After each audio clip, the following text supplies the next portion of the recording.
But at least this series of, if you've been following, they have given us a very broad view. It's like painting on a very, very wide canvas from beginning to end. We now want to begin zeroing in, but still, what we've done from the beginning, we've looked at the past from prehistoric times. We've built through the barter trade economies and then the Industrial Revolution and the development of the growth, rapid growth in world trade. We looked at the 1913, just before the First World War, the changes that came around there. By the way, there are still some things we are going to find out. There are some things that we've been given wrong information about. I don't even touch them now because we'll just create unnecessary. Well, maybe at the right time we'll touch them. We looked at the colonial era and also tried to put Africa in the picture. I think the important thing for us to note, as Phoebe mentioned, is that we are part of a global economy. It's difficult to envision this properly if you haven't traveled.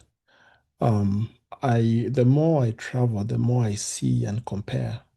A few weeks ago, I was in Bangkok and I saw a little bit of that, part of the world and what is happening there. I wasn't there for very long. Then right now I'm in Australia. Yesterday I took an evening walk in the neighborhood I live in, and you sometimes wonder, are we in the same planet? Because you see parts of the world that are really, really doing well. I mean, their normal is we can't even dream of in Uganda. And then you visit other parts of the world that are doing so badly. I remember years ago, I was in New York, and the night before I traveled back, went to Times Square at night, and all this light and glitz and glamour. And then I came back to Uganda, and within the following weekend, I was deep in the village, and I couldn't help asking myself, God, are we on the same planet? What is going on? And when you travel like that, you begin to see a lot of disparities and inequalities and so on. And I just want to say that these things concern us, but they also are very close to the heart of God. And as we I know many of you are also involved in intercession. We need to have a heart for the world, the whole world. One of the things that struck me about Bangkok was on the day we took a tour around Bangkok. We were taken to the temples. I tell you, I've never been to a Buddhist temple before. I went in and I could see this devotion, and I just thought, really, here we are, many of us wanting the Lord to come back, like yesterday, and the 95% of the population have not even heard the gospel. So we need to develop a more global perspective in the things that we do. And what I want to do today, I tried to do more, but I thought maybe too much. I just want to give from a futurist point of view, by the way, I'll give you facts and figures on what things are like now and what they're likely to be if nothing happens, if everything remains as it is. Anyone who can look over the last 100 years knows that things never remain as they are. There are always these major shifts and turns that take place. And sometimes when we've had a level of stability for some time, we think that is how it will always be.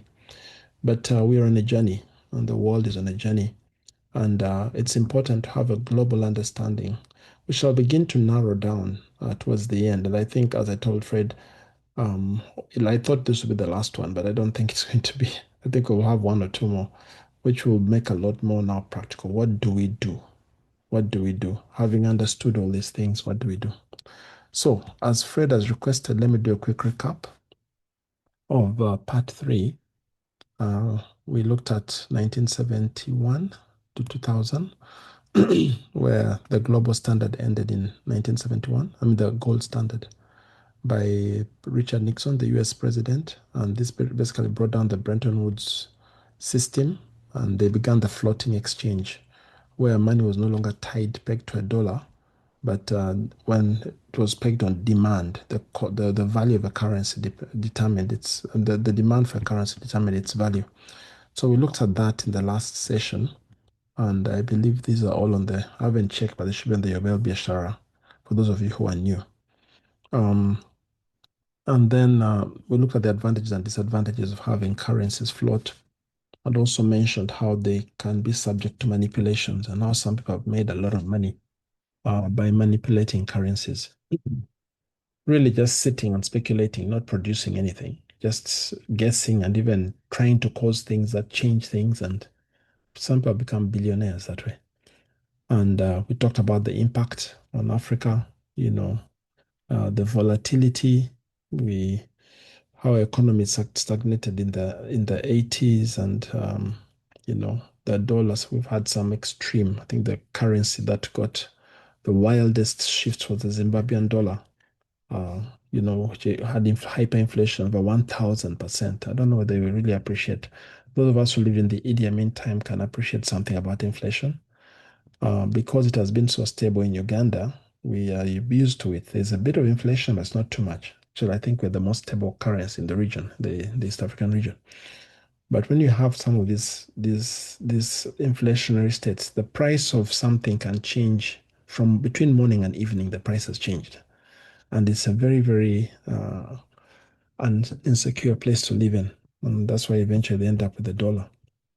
Basically, just say Africa has been affected negatively. We also looked at the euro, which was launched in 1999, and how it affected global finance, and how it became the second largest reserve currency, which by 2024, last year, was holding 20% of global reserves. So all these things are like moving targets. Nothing is fixed. Things are changing. We had a quick look at the fact that almost every 90 years, there's been a major shift, starting with Portugal. Since 1450, Portugal had the dominant reserve currency, 1450 to 1530. Then Spain took over 1530 to 1640. Then Netherlands took over 1640 to 1720. Then France took over the French franc, the Dutch guilder, the French franc, 1720 to 1815. Then the UK, that's where the colonialism was taking place. At this one, it became a colony.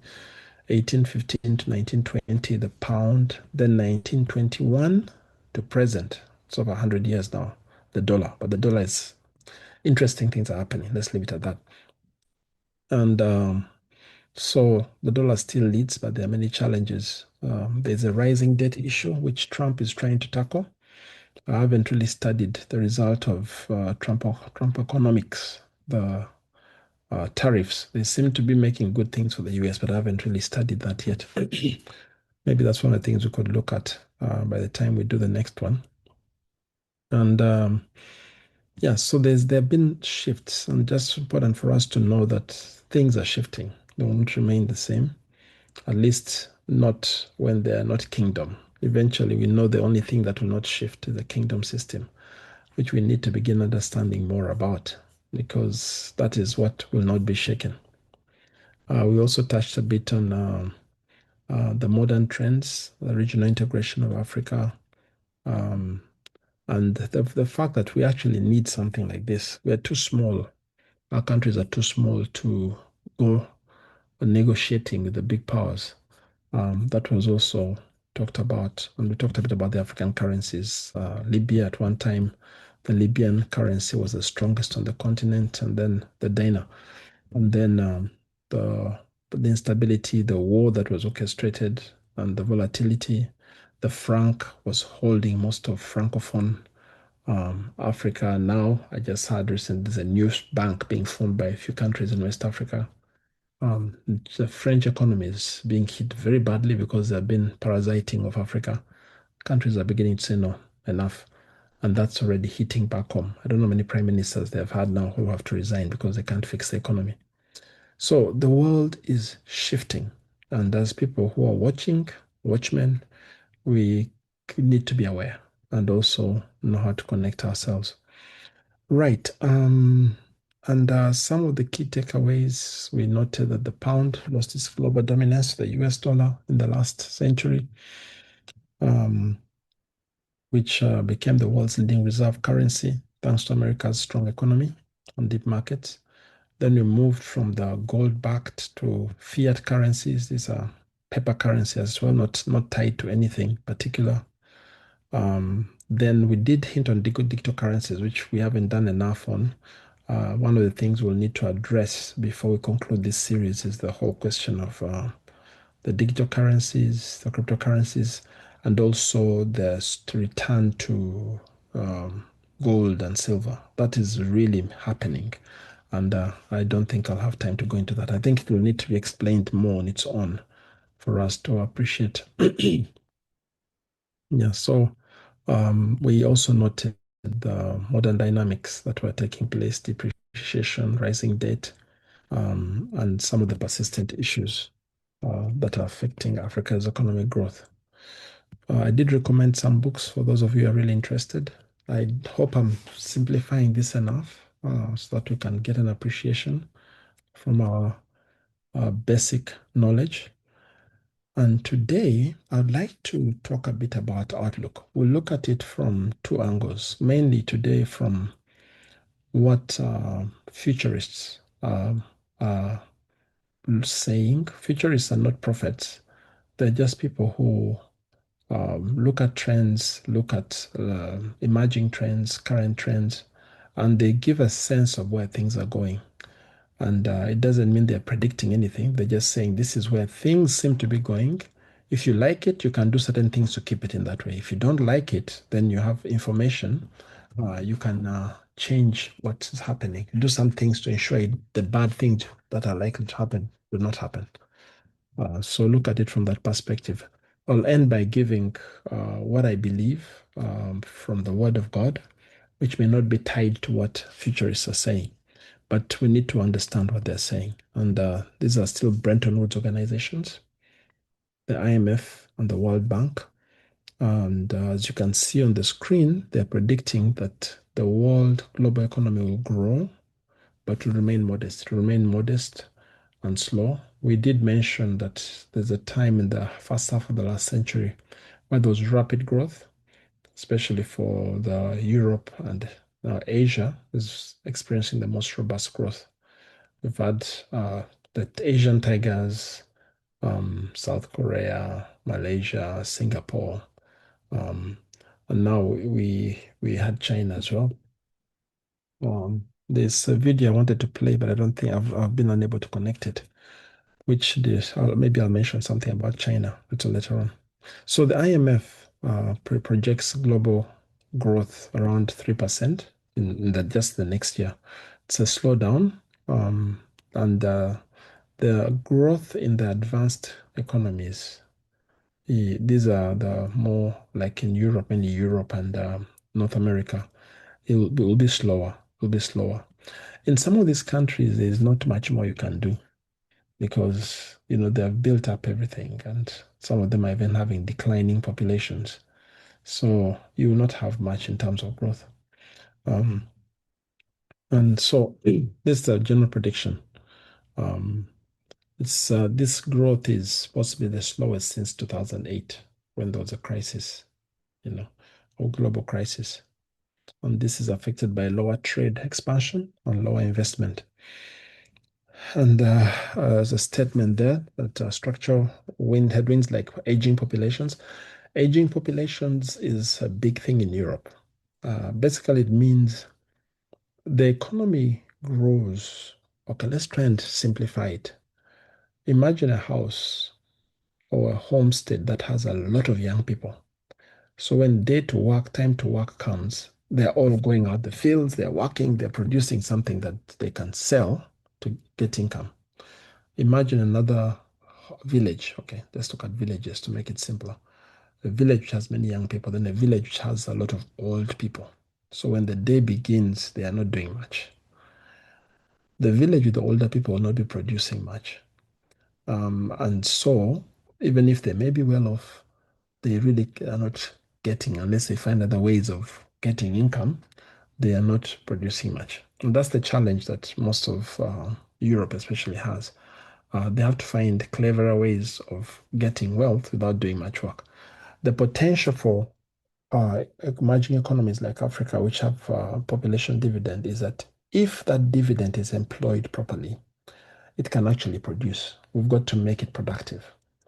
And that could give us an opportunity to have greater income coming to the region. It's a very simplified definition, but I hope it brings out the picture. So aging populations, weak productivity, and tensions. Tensions refer to wars, geopolitical tensions, especially wars. There could be trade wars, there could be actual, hot wars where people go into the field. And policy uncertainty, they're likely to keep global growth subdued. As I said, one of the major shifts that happened this year, and I'm talking this year, it sounds like it was last year or 2, 3 years ago. No, it was this year.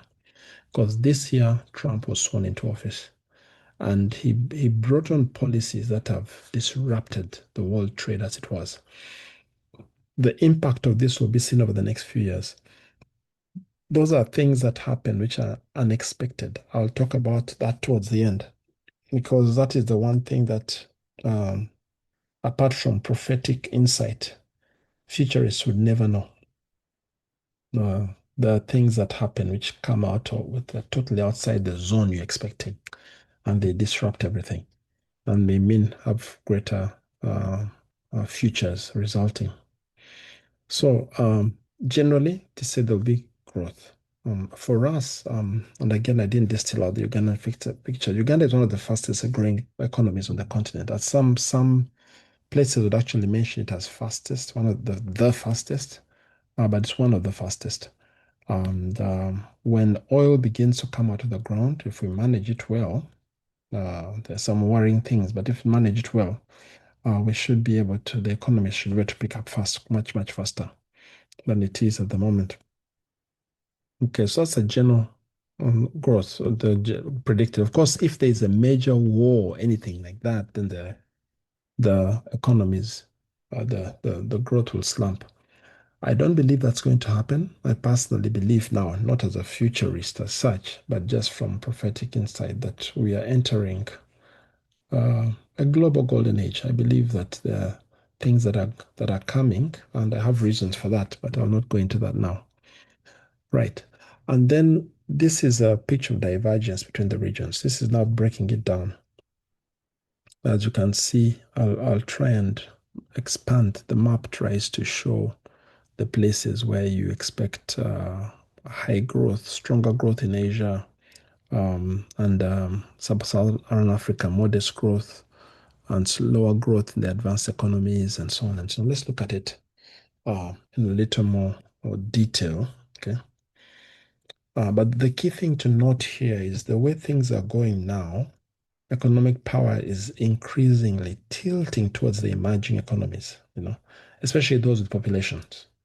With populations. Africa is one of those populations.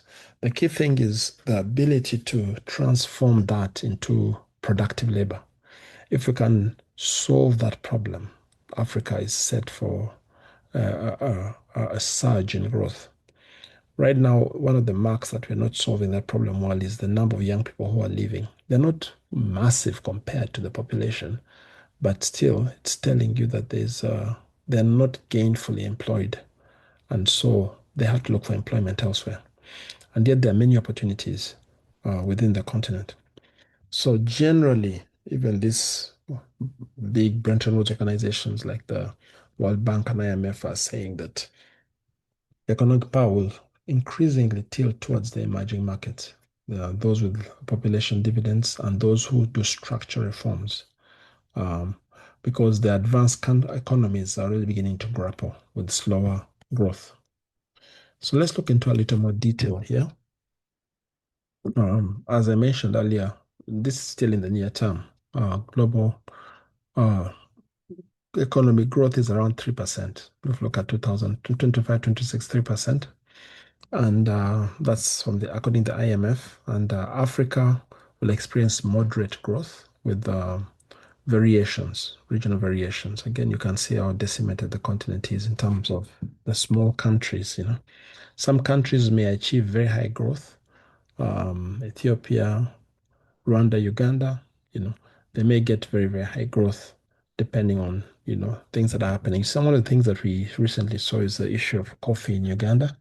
Uganda has become very strongly the largest coffee producer in the world, surpassing Ethiopia. And if you look at the trends, we are probably going to sustain that. But again, we've got to look beyond. If we can now move, do what the president is talking a lot about, the value addition, that will even multiply the income.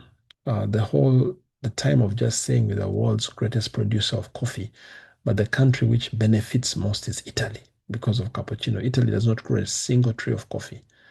Those days need to change. And that's some of the wisdom of the European countries, the advanced economies, of being able to ensure that they remain the centers that add value.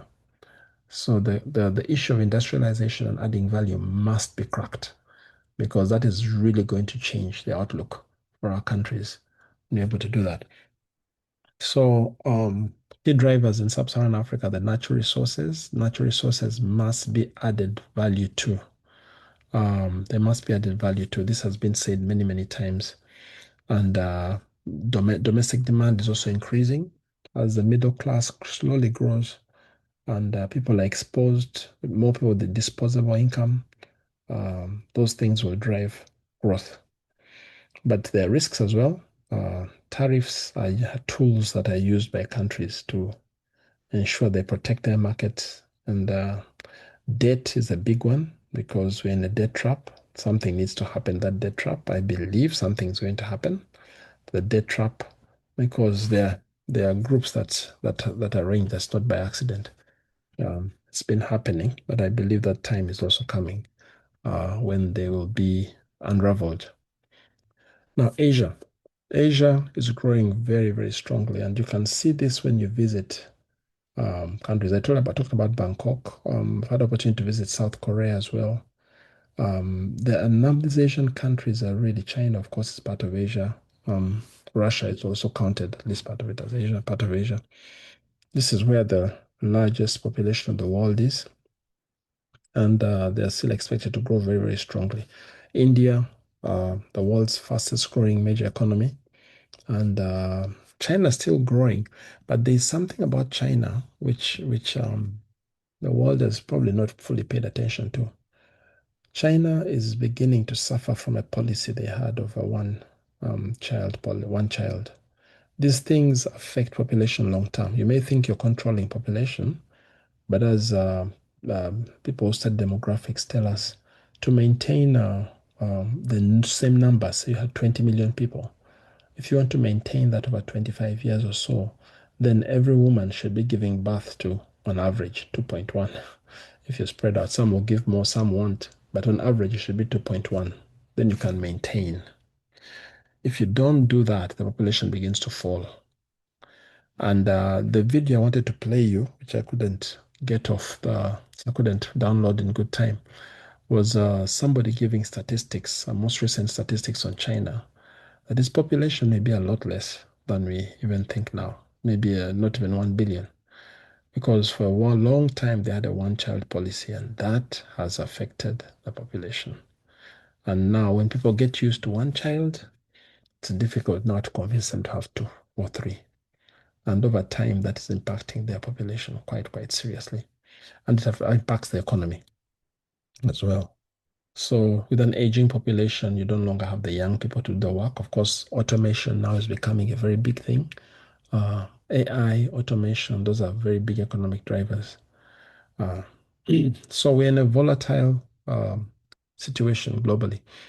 Yeah. So that generally on the whole, China, not China, but Asia is experiencing continued growth, the strongest growth in the world at the moment, and nothing changing. That is set to continue. Things can change. Things can change. Wars, tensions, trade disruptions, supply route issues. Those things happen. We've seen them happen over the last 50 years. So it can happen again. Europe. Europe is set to experience slow growth, 0.4 to 1%. That is slow. Germany, which is really the economic powerhouse of Europe, is set to experience near zero growth or very, very low growth. Um, so Europe is kind of stagnating. It's stagnating according to what is being observed by experts. North America, moderate growth. but generally slowing as well, around 2% for 2025. Will be about the same for 2026. Now, the major thing that changes here was the tariffs, and for North America, at least for the United States of America. And the impact of that will really begin to unfold. Though already, if you had the speech by Trump a few hours ago, I think every soldier is getting a bonus of $1,700 or something like that. He says they have more money than they know what to do with now. But the impact over other countries and over the US will be seen in the coming couple of years or so. So again, policy uncertainty, and it's one of the things that affects North America, but generally moderately growing. And Latin America is modest also, it's mixed, around 2%, not very different from the US. Um, Countries like Argentina may see stronger performance, Mexico and others slower expansion. Again, a lot of involve all these trade headwinds and currency volatilities are affecting Latin America. And the Middle East, moderately strengthening and expected to improve, very much supported by energy, easing oil cuts, non-oil investments, and so on. So this is a part of the world that is changing, has changed rapidly. If you've visited Saudi Arabia, I've not been there, Saudi Arabia, but these countries have been changing in the last few decades. Sudan has, I mean, they count it as this image as Middle East. It's also part of sub-Saharan Africa, part of it at least. There was war there. Libya had war.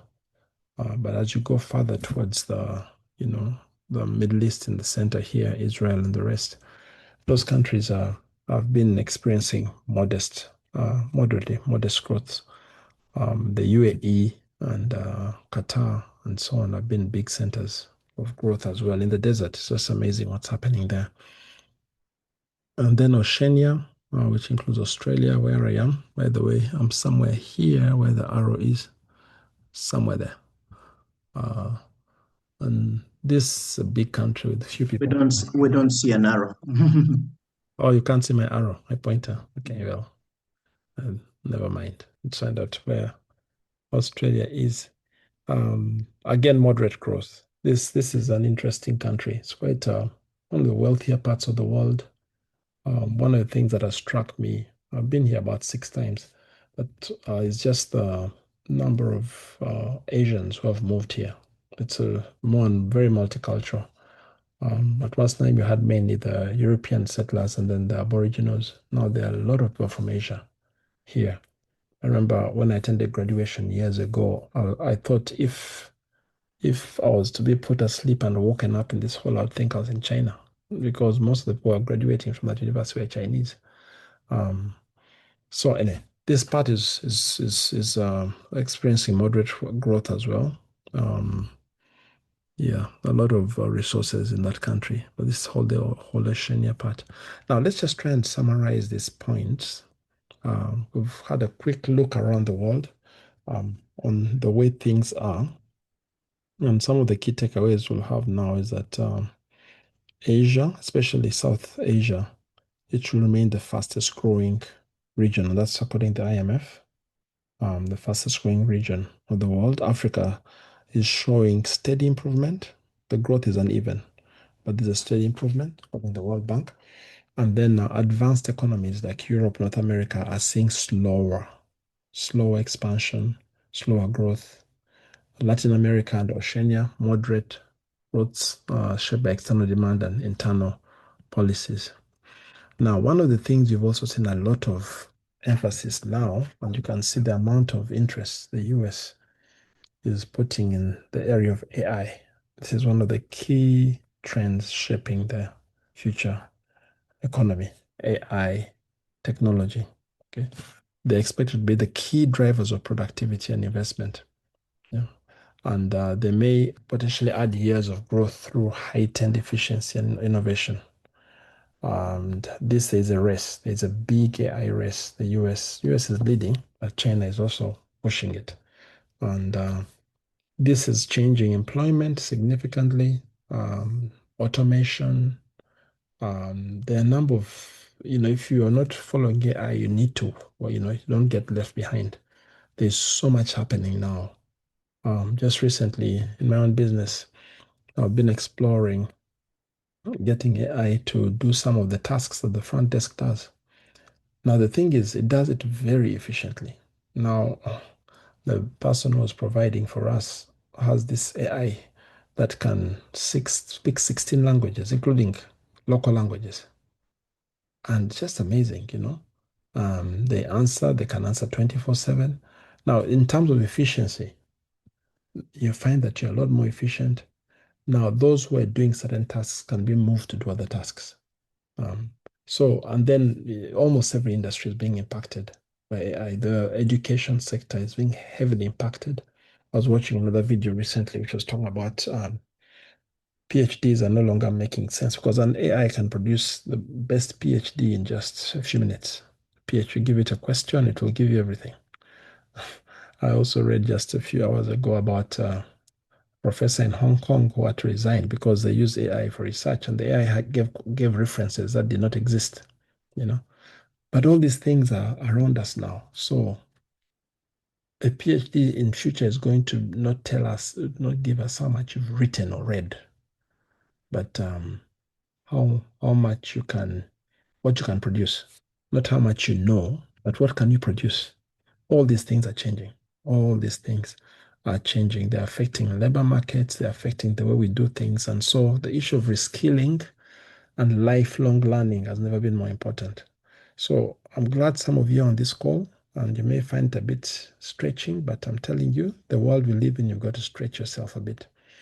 If you're very comfortable where you are, you're going to be left behind completely.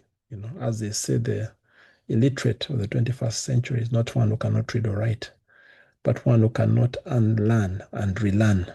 I'll just say that again. The illiterate person of the 21st century is the person who cannot unlearn what they already know and relearn. We all have to be doing that because the pace of change is quite staggering. Quite staggering.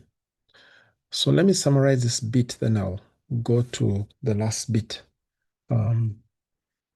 So the world economy will continue growing at a modest pace compared to past decades. The emerging markets, Africa, Asia, technology-led growth will dominate future prospects and structure shifts, demographics, population. Population changes are going to have a huge impact. There are countries that have really old populations, Japan, South Korea. These are countries that give them 50 years, changes are going to be happening very rapidly, even with the robots and what have you. AI adoption is key.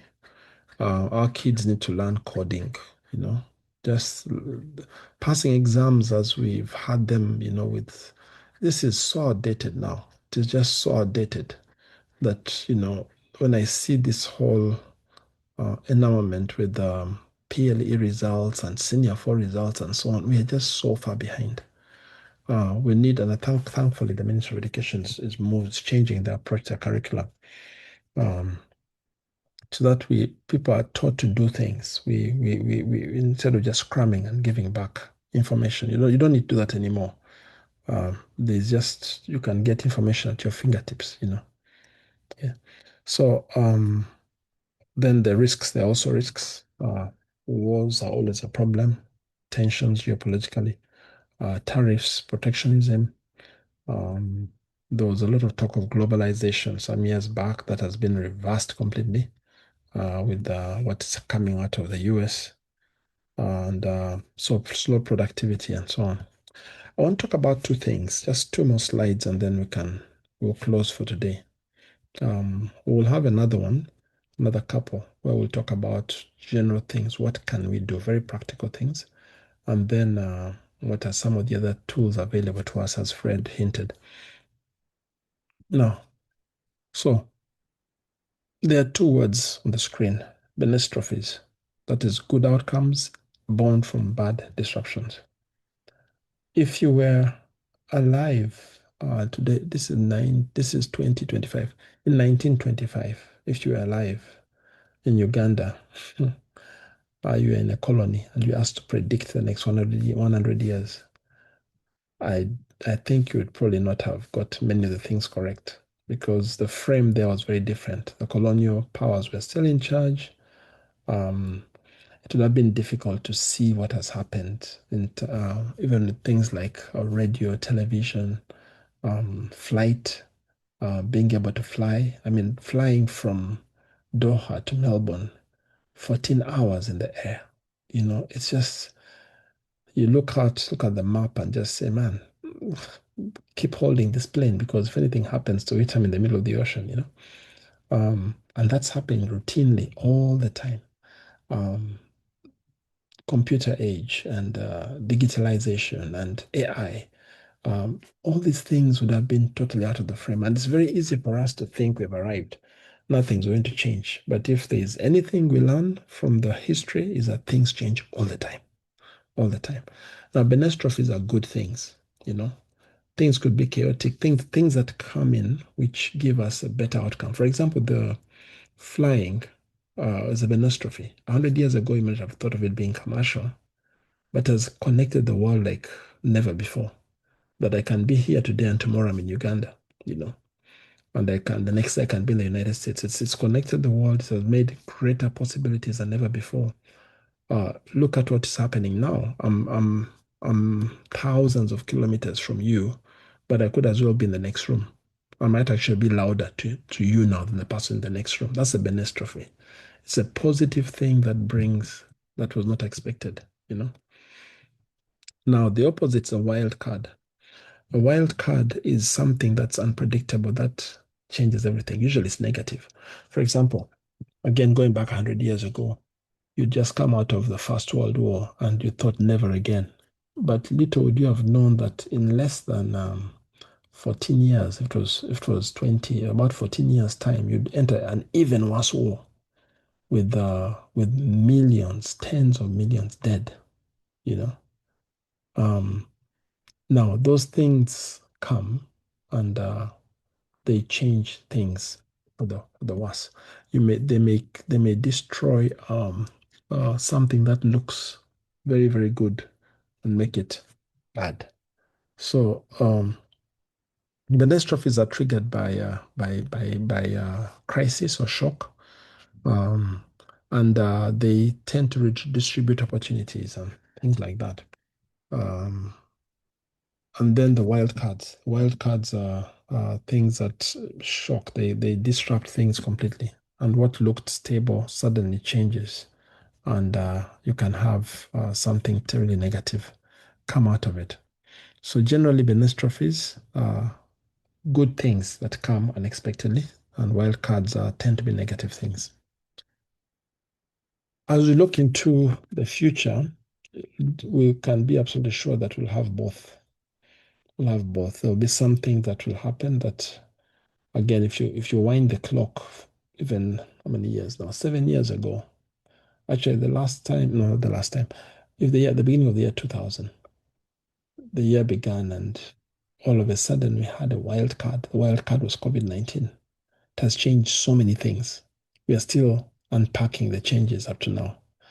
In fact, I feel like if it wasn't for that, I don't know whether we'd even be where we are now in terms of online engagement because it just accelerated. Those things were all there. I began using Zoom in about 2015 as I was doing my doctoral studies. And I did not know that, all of a. It would be so common. Um, so what was a wild card. But there'll also be benestrophes. I believe there are a lot of benestrophes around the corner as the Mm. kingdom comes. Um, Fred, am I over time? You I have have just about one. 5 minutes. Mm. Okay, I have one slide, and this will set the tone for what we'll discuss.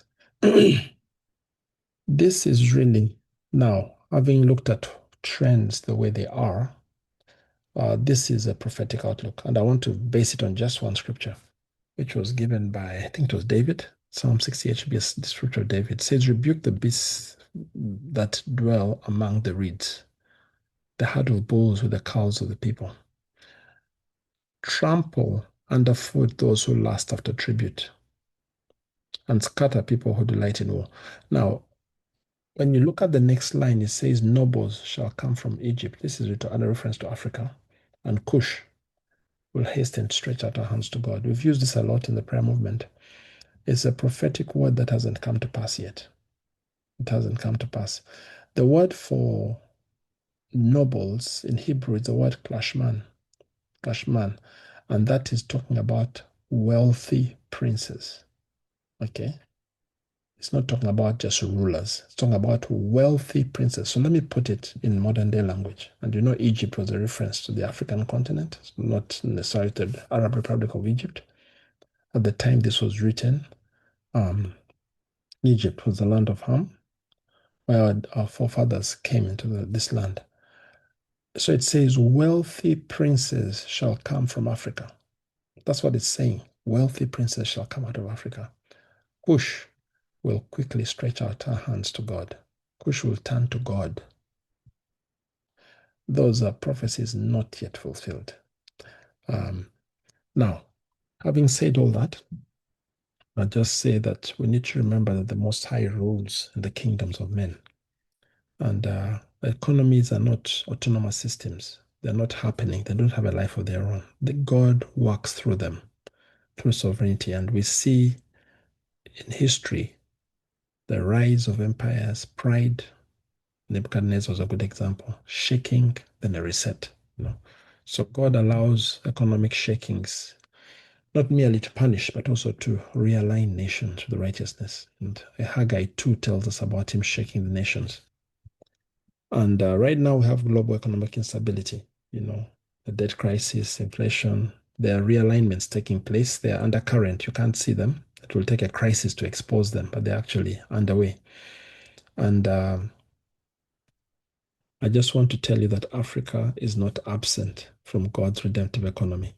It is not, you know, it isn't. We've talked about those verses, Egypt and Cush, and that Psalm 68 is a very pertinent psalm to what we're discussing about global economies.